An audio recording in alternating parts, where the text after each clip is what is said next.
Are we ready to go just about? Yep, and we are live.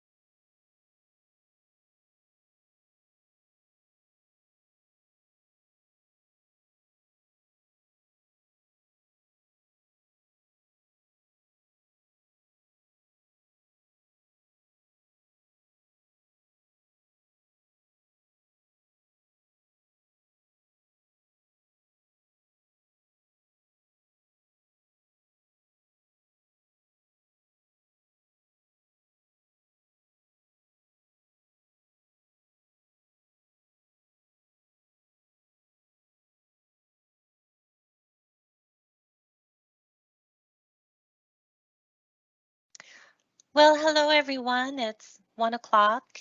Thank you so much for attending the webinar today. My name is Lark Gilmer and I'm the Communications Specialist for the Watershed Programs branch, and I'll be facilitating our training today.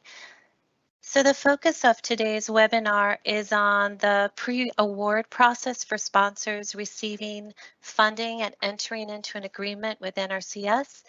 In particular, the infrastructure funding. And Denise Perez and the Grants and Agreements team will be providing a lot of information over the next hour. So please feel free to put your questions, queries, concerns in the Q&A, which you'll find on the top of the menu bar, and we'll address them at the very end. So thank you so much for taking time out of your day to attend. And before I hand off, I would like to show you where to find the information for sponsors on our website. So I'll just change my screen here and go over to the website.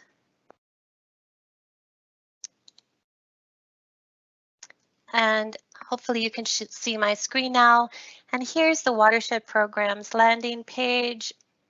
And on the landing page, you just click on the sponsor resources and it will take you to the sponsor resources page.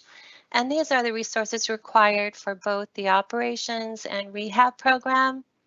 Here you already will see our presentation that we're doing today is already available in PDF form for your reference. And then we've provided a very clear and easy, hopefully easy, step-by-step of the procedure for sponsors to go through, first registering with SAMS and then filling out the family of SF424 forms, providing the certificate of lobbying, and then signing up for a federal eAuth account, and then how to register for an Easy Fed grants. So it's all there for easy access.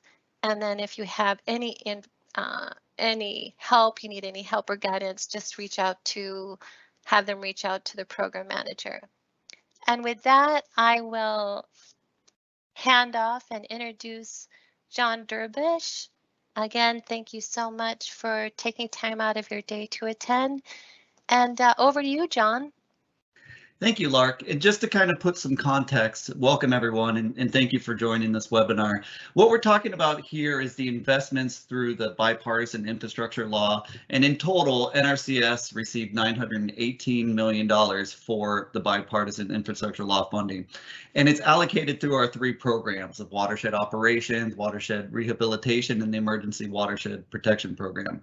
This particular presentation today will be focused, and you guys and gals have been invited because you are potential sponsors for watershed operations and watershed rehabilitation program projects. So if you have received money from the bipartisan infrastructure law or you are looking to potentially receive money from the bipartisan infrastructure law, the presentation here will help us get through the allocation process and the funds have been dedicated to particular projects and committed to those particular projects. Now we need to get to where the rubber meets the road and actually getting those funds formally into an agreement between NRCS and you guys and gals as sponsors, so that we can actually now start implementing these projects and get the desired result of protection, flood prevention, rehabilitation, watershed protection, whatever your particular watershed project is. We're really looking forward to working with you through this process. And with that, Lark, I'll kick it back to you. Thanks, John. And Denise, I'm going to introduce you and your grants and agreements team. Are you ready to go? Yes, all set. Okay, fantastic.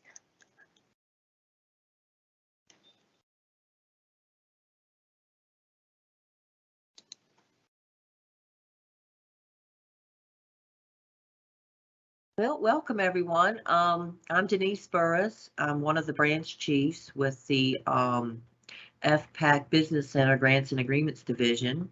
There will be several of us presenting these slides from Grants and Agreements Division. Myself and Michelle Devaney, as well as Jackie Pashnick. So we'll be handing off as we go through the slides, and you have your resource on the sponsors resources page that you can refer back to these notes, because it's a lot of information and we want you to be prepared. So these this presentation is for recipients of funding provided under the Infrastructure Investment and Jobs Act. You may see the acronym throughout the slides, IIJA. And one of the main differences about this funding and these awards is that there is a Buy America preference, which we'll go over a little bit later. They're going to be added clauses to your agreement. As you can see, this presentation is broken out into pre-award, getting ready to submit your applications for your cooperative agreement, and as well as the post-award, after we get the agreement executed and in place, so you know how to submit your reports and get paid. So that's, you can see here what topics we're going to cover. And let's go into the next information here. So as was talked about earlier, the programs that this funding is going to, or that has already gone to, is the watershed operations and the watershed rehabilitation programs. They're both under Public Law 566. And you'll see the title there again of the Infrastructure Investment and Jobs Act.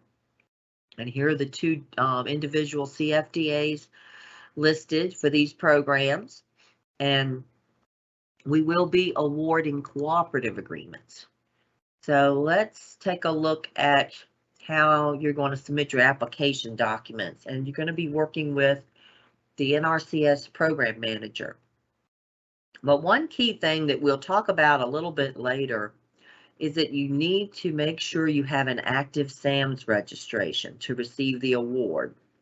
The next presentation will explain the steps, but I wanted you to think about that early on. We've also uploaded PDF copies of the standard forms referenced here. They're on the sponsors resources page. And we also have the link on the last page of the PowerPoint for today. There's also on the resources page some instructions for completing the standard form 424 application and the standard form 424A, which is your budget. So the 424A is going to cover non-construction related items. If your project is for all three phases, planning, design, and construction, you would use the budget standard form 424C. That is the one used for construction. When you're doing construction, in addition to that, you also have to fill out, or you have to sign the SF 424D, which is the assurances for construction. So on the certification for lobbying, that is a required form that you would sign. The standard form LLL, you would only fill this out if you have something to disclose, lobbying activities. You would not send this in just to say I don't have any. You would omit it if you do not have anything to disclose regarding lobbying. So next we'll go into a little more detail about the budget narrative. So the budget narrative shows the breakdown of the costs. And this needs to go in line with your budget line categories that you had shown on your 424A or your C for construction. If you have in-house performance costs, for example, this may include personnel breakdown, hourly rates, your fringe benefit percentage. But if a lot of your work is probably going to be done in the contractual budget category, like if you were hiring a consultant to do your planning or design or construction oversight. It's important when you submit your budget narrative that you don't have any tables or charts on it. Our grant writing system, which we will paste it into, does not allow for charts or tables. All of your funding amounts should be consistent among all your documents. Your application document and your budget forms should all show both federal and non-federal amounts for the entire budget. For instance, on some of these programs, I believe the construction phase would have a cost share requirement from the sponsor. So that's an example of where you would show the non-federal amounts as well. All these documents that you're signing need to have either a wet signature or a certified digital signature. I think the computer has a way sometimes where it'll come up and say script font, and it just, types your name in a script font. That is not acceptable. It has to be either a certified digital with a password or like a wet signature. It can be a scanned document, and it can be emailed. So next we have the SAMs and the unique entity identifier.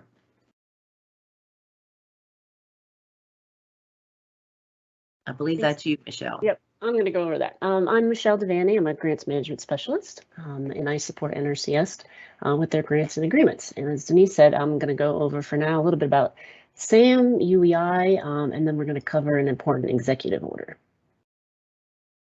So what is SAM? You'll see that paragraph there's the official definition. It is a website application that you as recipients and sponsors must use in order to do business with the federal government. That means you must use it in order to get a grant or agreement with the federal government.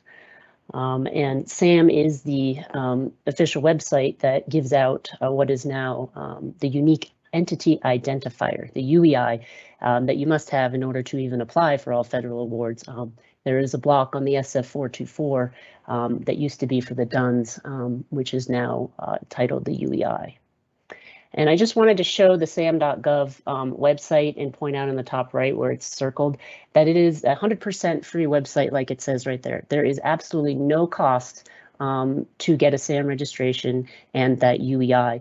If you Google SAM or System for Award Management, the first couple hits you're going to get are for-profit businesses trying to sell you their services to obtain a SAM registration or a UEI. Do not get scammed. You do not need to pay anything. You can go straight to the sam.gov website, and register there. So I mentioned the DUNS. Some of you may have been familiar with the DUNS. It was been around for a long time. It is no longer in use at all. If you go to the sam.gov website, you will find no mention of it. You can't search for anything under the DUNS. The difference between the DUNS and the UEI, since you'll know, so you will know the difference. The DUNS was a 9-digit number. The UEI is a 12-character alphanumeric. So you'll know if you've got a combination of letters and numbers and it's 12 characters, you're looking at the UEI. Again, you must have that SAM registration active, and you must maintain that throughout the life of your agreement. It's an annual registration that you must do in order to keep it active. And so you need to keep track of that. The annual registration is a lot easier than when you initially register. Now, if you're used to the DUNS and you're saying, what is this UEI? I haven't even heard of it.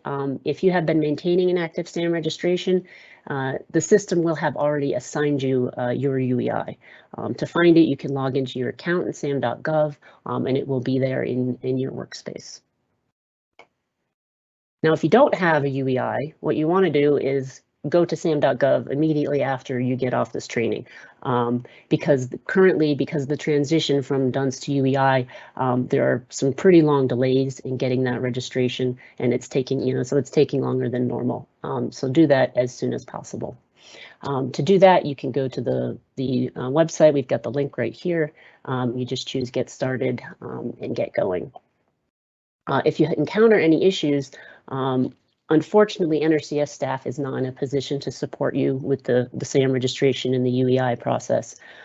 You've got to go to that Federal Service Desk. They have multiple ways to contact them on the sam.gov website. You just click on the Help tab. Okay, now we're going to talk about Executive Order 12372, which some of you may be familiar with, some of you may not be.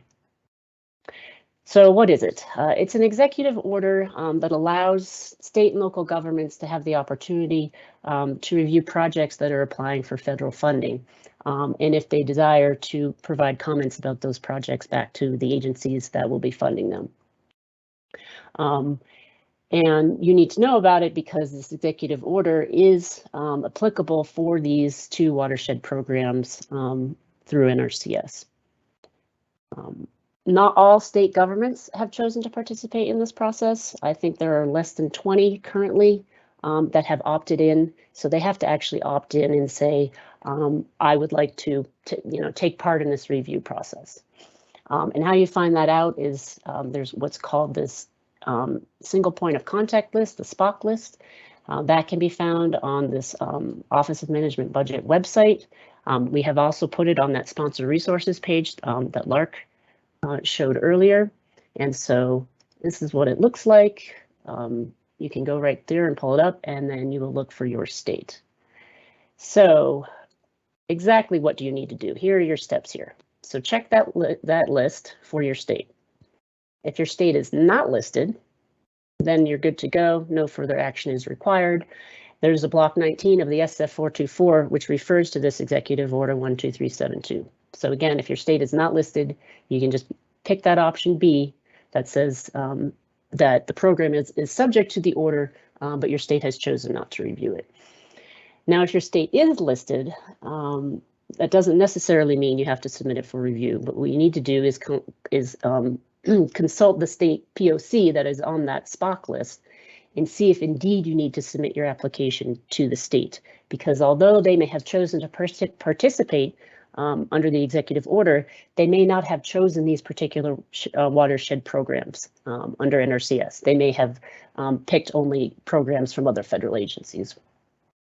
So if you talk to this point of contact, they'll tell you, what you need to do in order to submit it.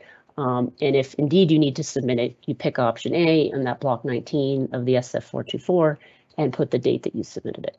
If this point of contact says, actually, no, we don't need to review it, then you put no, you pick the option B in that block 19 of the SF 424.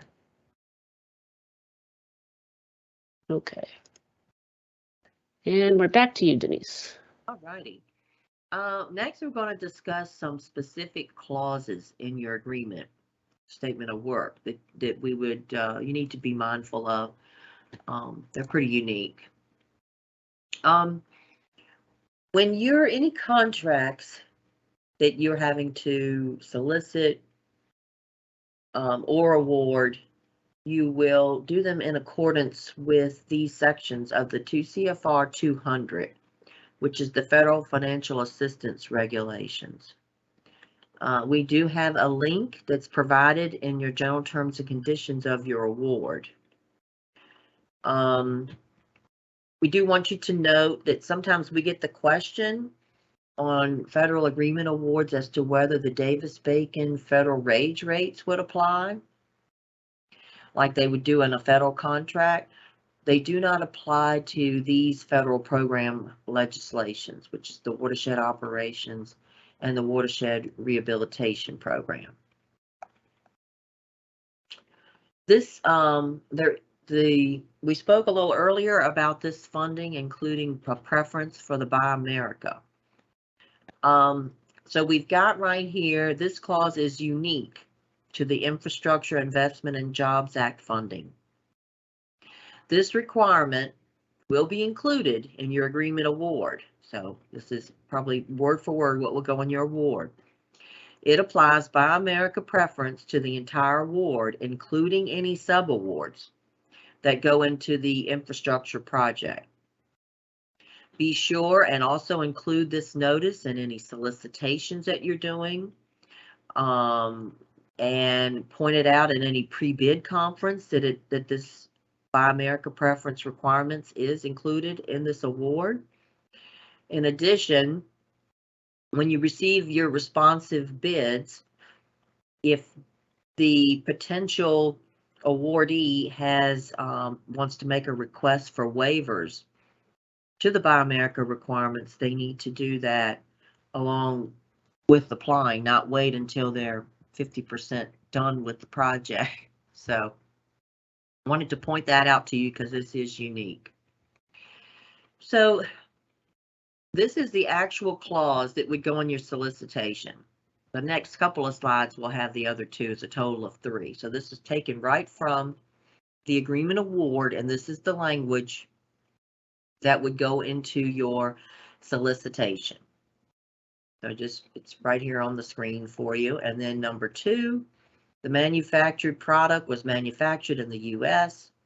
and the cost of the components of the manufactured product is greater than 55% of the total cost of all components of the manufactured project.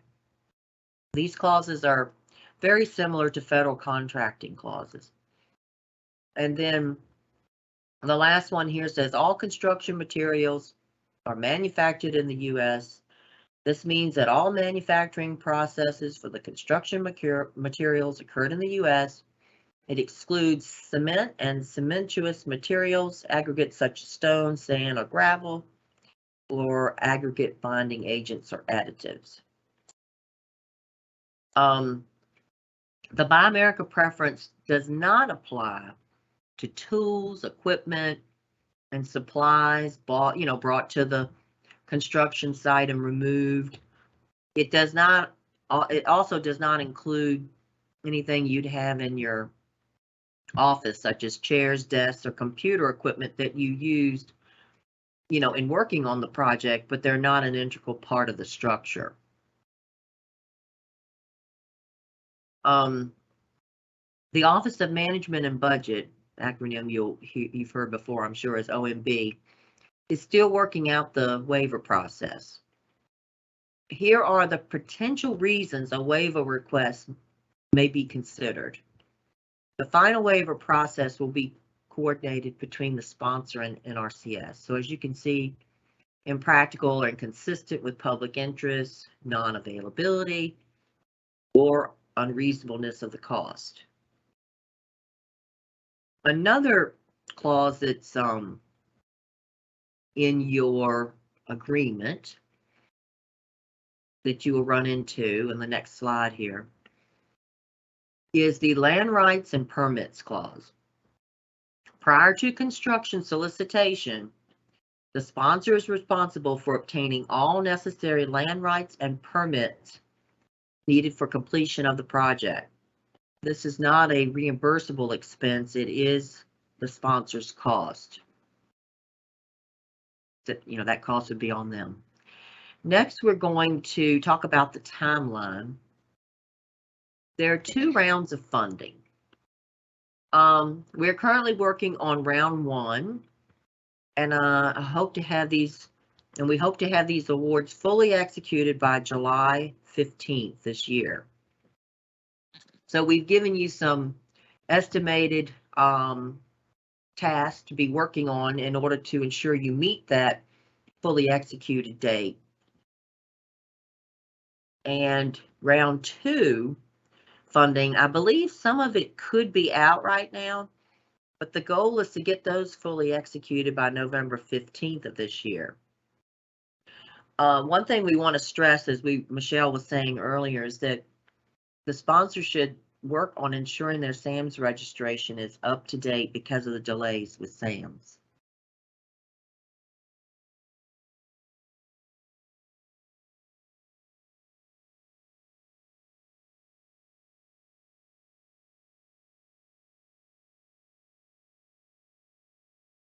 Hi there. I am Jackie Pashik. I'm also a grants management specialist with the Grants and Agreements team, and I am trying to share my desktop. Let's try that again. There we go.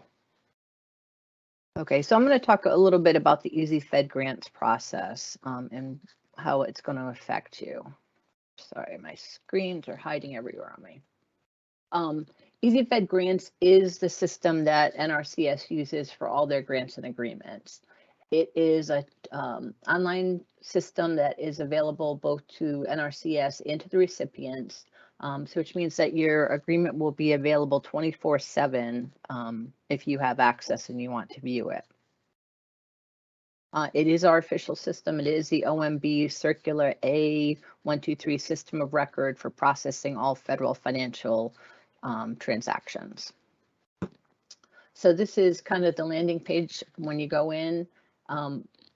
Right now it is under construction, so all the links may not be available, but basically it's another one-stop shopping place where you can request access. There are training materials.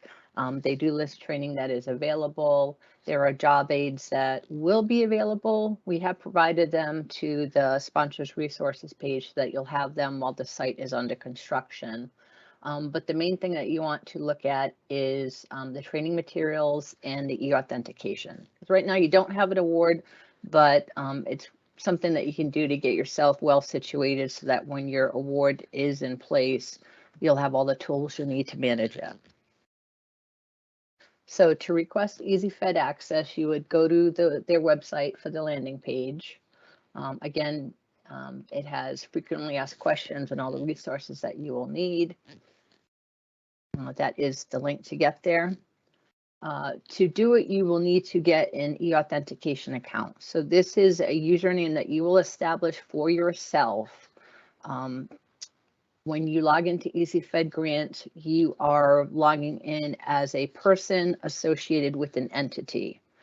So when you first request access to Easy Fed Grants, it'll ask you for your UEI number so you can be associated with your recipient record. But when you go on, it's not something that you can get one password and all of you can use it. You are logging and you are verifying that it is you who is logging in and it is you that is certifying the documents. So federal government is all about checks and balances. So in order to fully function the Easy Fed Grants, you'll need to have at least 2 people within your entity that are registered and then are associated with that entity. One person would create things, the second person would review and approve them. To do this, you would go to this EAuth USDA site. You will put in your information, your full legal name. Once you do that, it will, you can either choose to go to a service center, USDA service center, where they will verify your license and authenticate your account, or you can answer a series of questions that will authenticate your identity. A lot of people frankly freak out because it looks like it's doing a credit check. It is a very similar process. You had a bank loan with, which bank, and I'll give you a number of things. Your car payment was so much, and you picked a choice. It is not a credit report. It does not affect your credit rating in any way. It is simply a way of authenticating your identity. And if you're uncomfortable doing that, then you can look up one of the service centers that will allow you to go in and show your license and get your account updated. So once you have access or you have your login, you would log into EasyFed Grants, and the first thing that you do would be to request access. When you do it, it's going to ask you to pick the role. The first person that is going to pick their role will be the kind of the super user for your agency, and that person would decide and assign roles for your entity. I don't know why it asked you, but why are you submitting this request? You can just say, because I have an agreement with NRCS, and you submit it. So as I said, the first person that gets the role is a grants administrative officer, and they're the super user that will decide who to let in and what roles to give them. On the training materials, they do a good job of defining what all the different roles are. If you're a small organization, there's a couple of job aids that'll help you decide how to most efficiently run your roles, because it is a little bit more challenging when you only have 2 people in there. But you would basically assign a role and then a secondary roles, and the secondary roles would be the certifying official. We don't use the panelists. That is more for if you are reviewing applications. And again, it is very well explained within the job aids that are available for you. If you still have trouble, the EasyFed Grants offers help on a monthly basis. They have sessions that are geared for both the recipient and for agency users. So when you look at their job site, they have a calendar similar to this. The next sessions for recipients are coming up on June 14th, 15th, and they have a general session on June 30th. So each of these sessions will tell you what topics. Basically, each topic starts on the top of the hour. So the first one that you might be interested in looking at is the requesting access and setting up roles. Further on down the line, when you're ready to submit reports and payment requests, then that would be time to sit in on the second session that does deal with those topics. Again, one of the important things about EasyFed Grants is that it's 24/7 access to your account. So this is some of the information that you would see when you log into EasyFed Grants. So it would give you the budget overview. It would tell you how much has been paid to you to date, what the remaining is. It would also list all your claims, so you could check the status of it, what was paid and when was it paid. If there were any amendments, it would allow you to see that. Your detailed budget, it'll give you a breakdown of what has been spent and what is still available. And it also lists all your partners. So if you needed to contact somebody, it would have the name and the phone numbers in there. So that is an overview of how you would request access and use EasyFed Grants. I'm going to turn it back to Michelle to talk about payment requests. Okay, thanks. Let me share again here.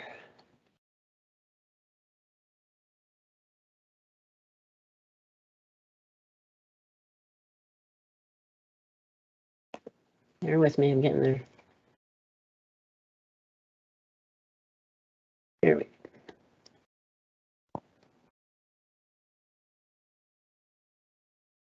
go. Okay, so payment requests. A very important topic because once you do all this work, you want to get paid.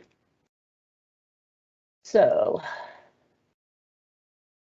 okay, payment requests. You'll see the term claims here because EasyFed Grants uses the term claims for payment requests. If you're all excited, you're ready to get paid, you log into EasyFed Grants like Jackie just showed you how to do, and you're trying to submit a payment request. It's under claims. We do have some guidance in order to help you figure out how to prepare and submit your payment requests. You can find that on the website that's on the screen there. That's the Grants and Agreements Division website, and it'll take you block by block through the standard form to help you prepare that payment request. You can submit payment requests directly into that EasyFed Grants portal like Jackie just showed, or you can email them to the email address on this slide. Submitting them either one of those ways will ensure that that payment request is indeed logged and it gets tracked. If you are going to email the payment requests, make sure that you go to grants.gov, the link is provided here, and download the most current standard form SF 270. And if you're going to submit it via Easy Fed Grants, on that sponsor website, there is a job aid, which will help you navigate through the system to get that payment request submitted. And if you're going to do it in Easy Fed Grants, you're just going to enter the information directly into that portal. You're not going to manually fill out that SF270.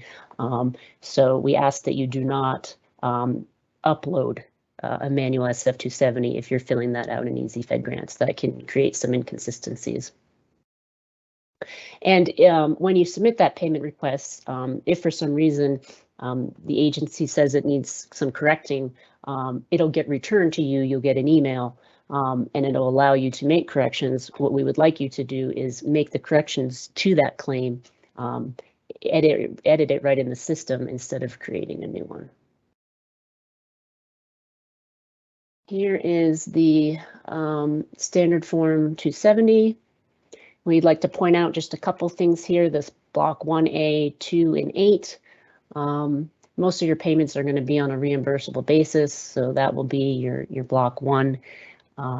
A here, you pick reimbursement, and on the next slide, we'll talk about this 2 and this 8. So block 2, I should have for a minute. You see your options here are cash versus accrual. That's the accounting method for the actual individual payment request that you're submitted. That is not the accounting method that your organization uses overall. So your organization might be on a strict cash basis for an accounting, but you can submit your individual payment requests on either a cash or an accrual basis. And the difference between those two is what you'll see on the screen here. So if you're gonna, if you have already paid an expense, so you'll see the example here, you have an invoice from a contractor, you've already paid it. You're going to pick on a cash basis. Now, the flip side to that is, okay, you've got this invoice from the contractor in hand. I haven't paid it yet, but I want to get my money from NRCS. You're going to pick that is on an accrual basis. Now, in block 8, I'll go back real quick. You'll see you have to input dates here that are the period covered by the requests. Each individual standard form should have different dates. So we don't like it if the periods overlap. So if I'm submitting payment request for January through March, my next payment request should start in April. If for some reason you received, say, a late invoice from a contractor, you've been waiting for months, you finally got that one, and that time frame for January, March has already passed. You can submit it for the next one, but if that happens, put an explanation in your supporting documentation of why those periods are overlapping. This is the meat and potatoes of the standard form 270. This is where you'll input all the numbers. We'd like to point out for these programs, if you've got cost share, matching funds, which are likely only the ones that are in the construction phase. This block 11F is where you put that non-federal share, that cost share, the match. And if you are charging any of it during the time frame of this standard form 270, you must identify it on that SF 270. And we just want to make a quick note that we recognize that the cost share will be charged throughout the duration of the agreement. And so you might only be accumulating a little bit at a time, or maybe in the last phases of construction is where you're going to get all your cost share. That's okay. It's just you need to identify it as you go along. And we talked already a little bit about signatures, and I think it was Denise that pointed out, if you're going to email your payment requests, your signature on that standard form 270 must be either handwritten, like a wet signature, or a certified digital signature with a password required. It cannot be what's known as a script font. Now, if you're going to submit directly to the Easy Fed Grant system, you don't really need to worry about it, because when you click the buttons in that system under your role, that will be your digital signature. Now, in addition to that standard Form 270, each one of your payment requests must include a summary of the costs, showing the amounts for each cost category. So for example, you spent $25,000 in personnel, maybe 2,000 in fringe benefits and 5,000 in contractual. That's the kind of, high level summary that we're looking for. The payment guidance I spoke of earlier on the website refers to this budget expense table as a summary. You can use that. However, we'd like to mention that that particular document is not well suited for these watershed agreements. So it is an option for you, but the overall, take home is that we're really just looking for a summary, which is what the second bullet point is getting at. We do not want 50 pages of general ledger entries, individual receipts, that sort of thing. We really just want the high level summary. And although having said that, the amount of documentation that the agency requests in order to make that payment is at the discretion of the agency.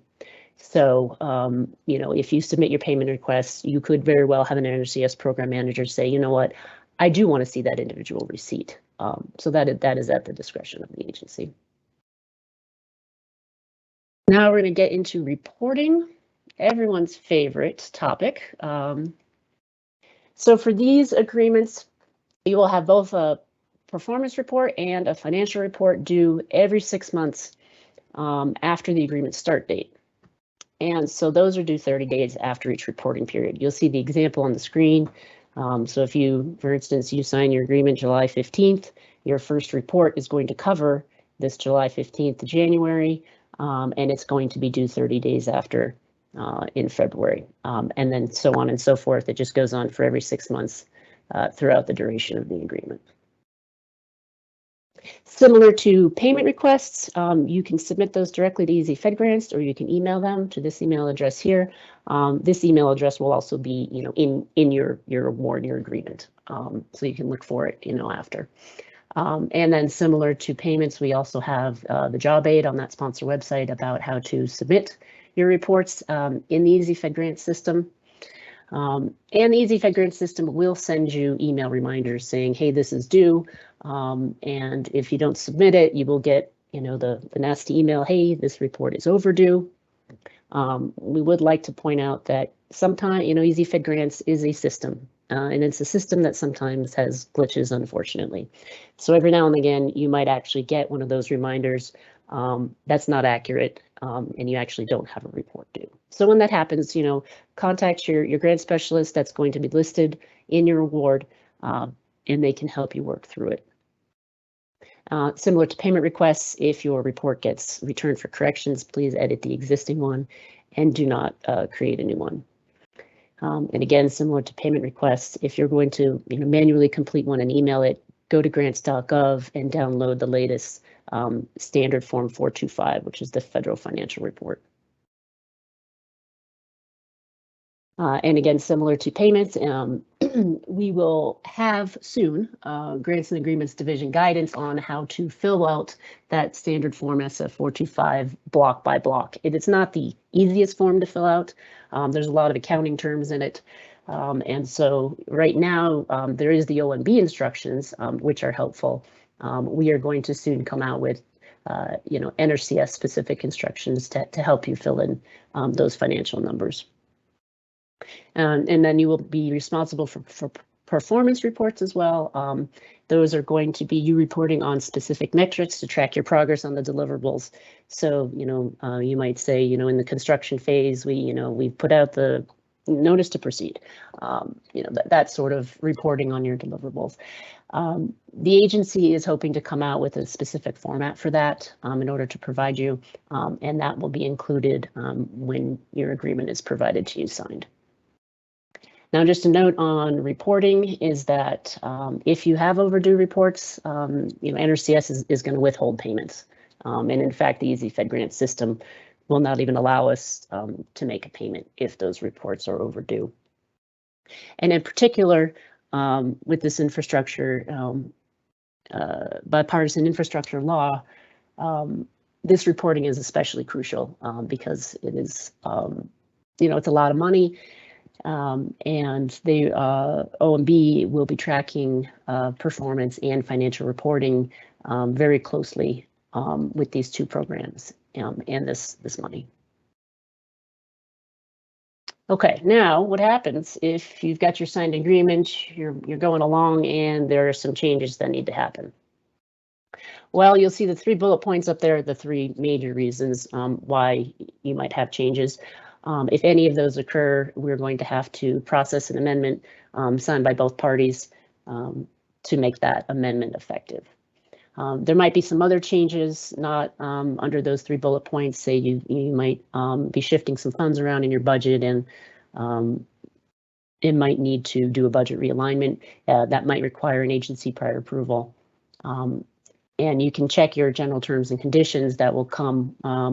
There'll be a link in your signed agreement that will show you where to go to the general terms and conditions, and you can look at what might need prior approval. And you can see we've got the link right here, and it is on this website here. But again, it will be attached to your award.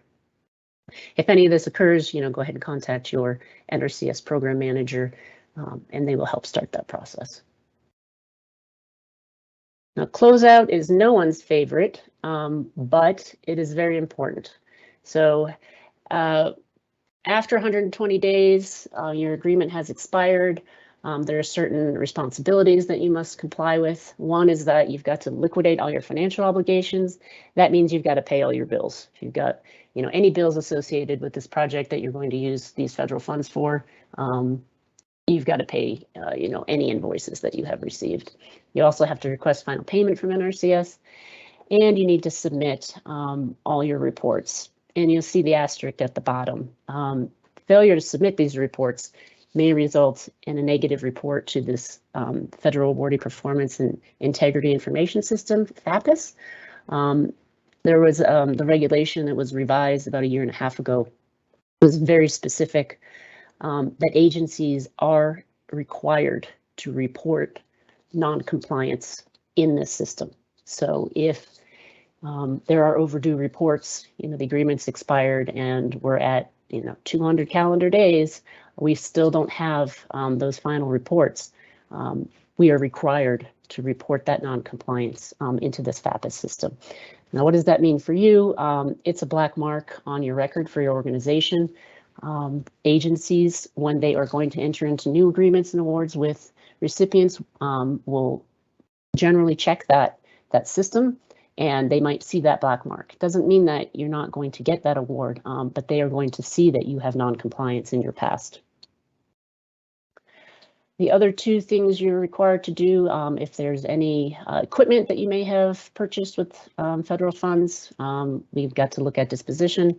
And if there were any funds paid in advance or if there were any improper payments, you've got to return those funds to NRCS.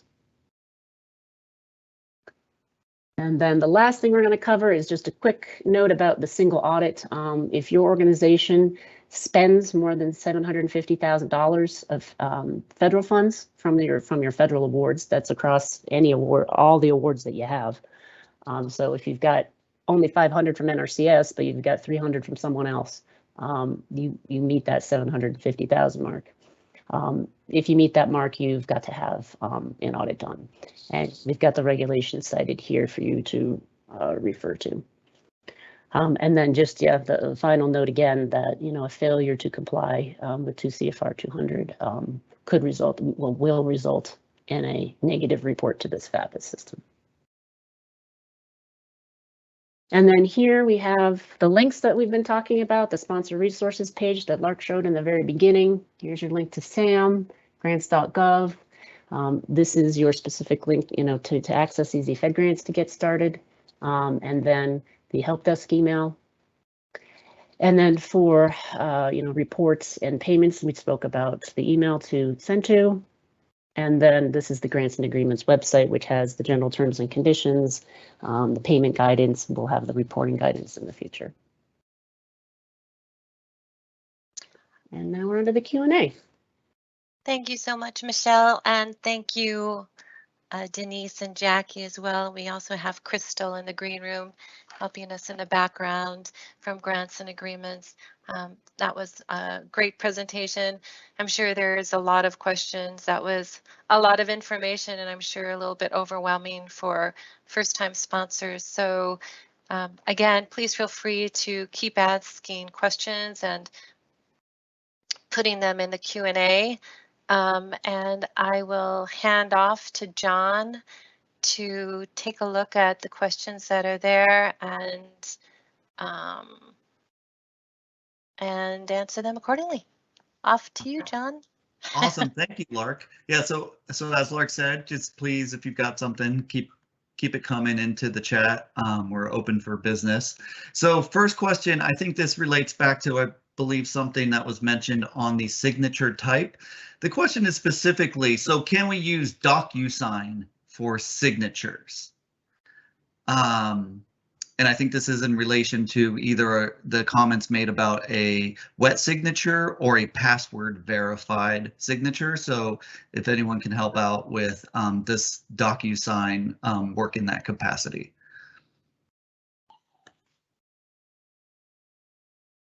This is Crystal Blackburn. DocuSign is fine. Perfect. Thank you, Crystal. Mm-hmm.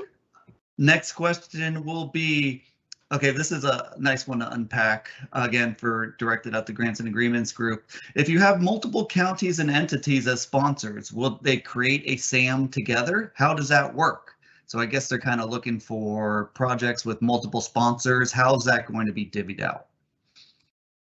There can only be one sponsor for a particular agreement.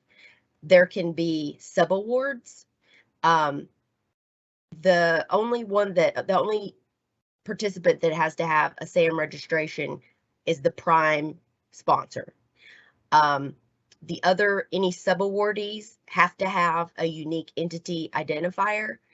They don't have to complete the full SAM registration, but the prime awardee, the prime sponsor, is responsible for making sure that the subawardees have a UEI.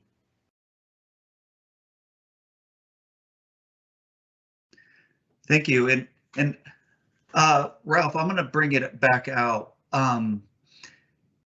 The watershed plan. So how does we have the agreements, as mentioned, the cooperative agreements, as mentioned, there can only be one financial lead for each cooperative agreement.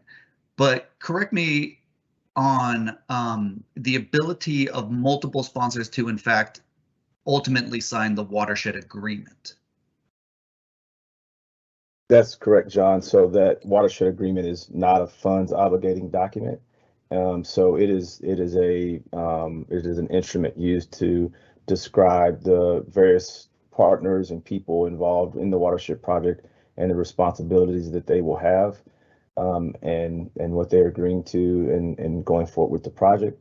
So yes, that is a different document altogether, and it doesn't obligate anything. So Cool, thank you. I think, John, it's important to make sure that folks know that so they're not confused.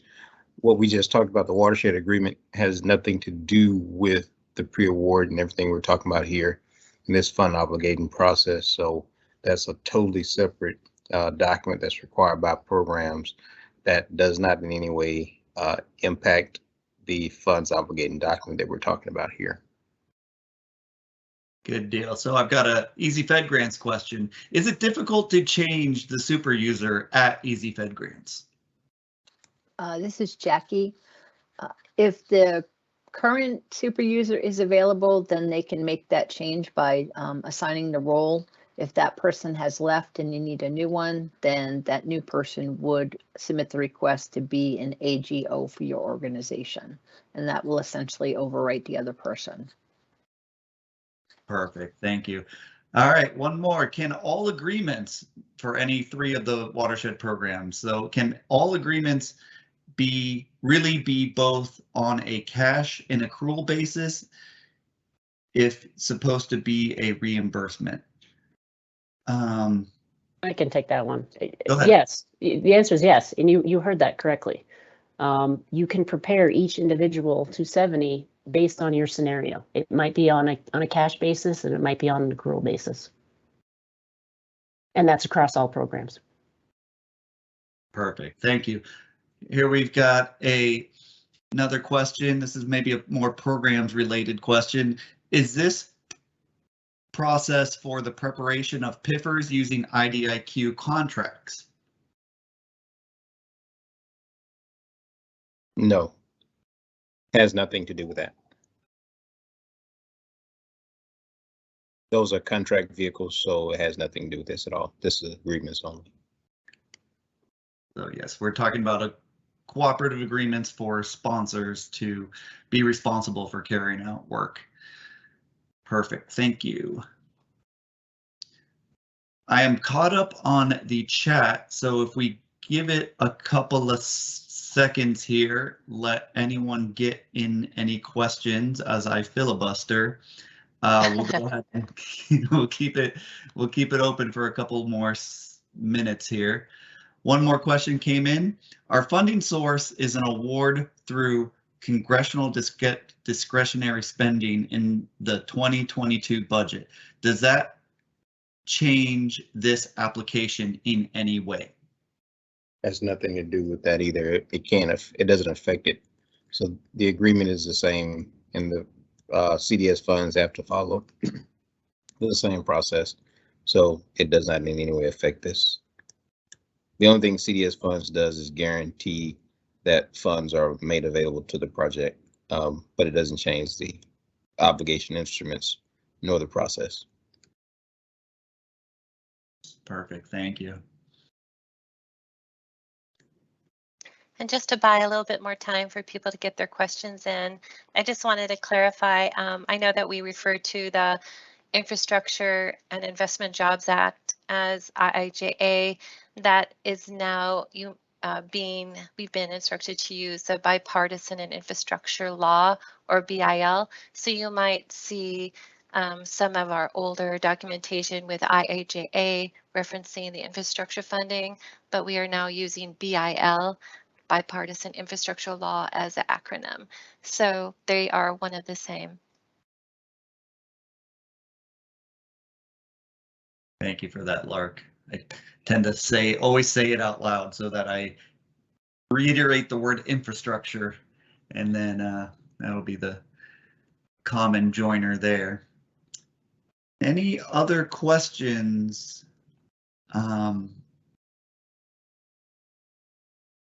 We have out there. I know there's a little bit of a delay between the audio and the participants being able to hear. So if we just give it a couple of more seconds and see if any more questions trickle in.